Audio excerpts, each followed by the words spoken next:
hands. She's in her third year at our own University of Hawaii Maui campus.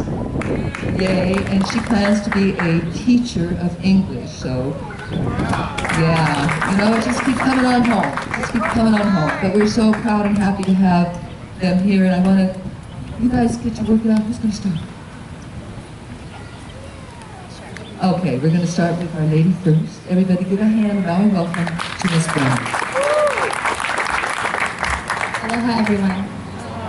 I wrote my poem 4 years ago when I was a junior in high school.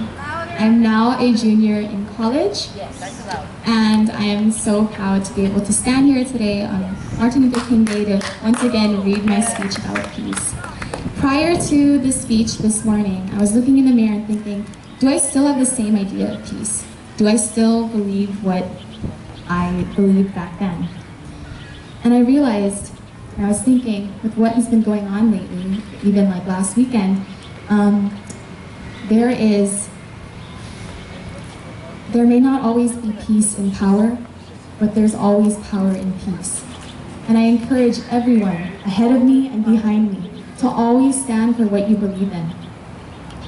There's a Hawaiian word, onipa'a, and I believe that when you stand firm and stand steadfast, you're making a statement.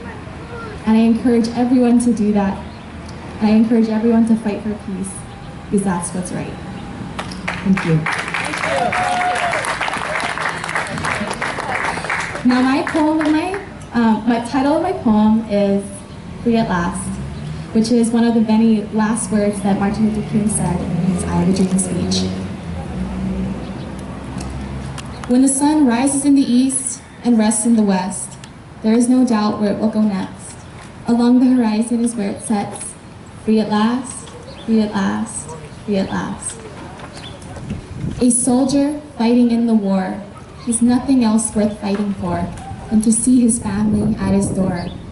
He's free at last, free at last, free at last.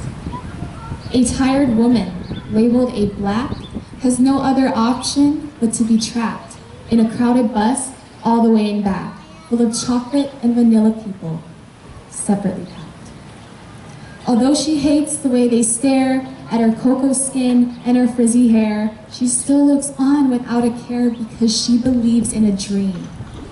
A dream where she won't have to hide and be afraid of what she's like outside, because no one can steal her pride of her color and her pigment. And like the dark of night and light of the moon, blacks and whites will be together soon, singing songs of freedom in the same tune, because they're both free at last, finally free at last.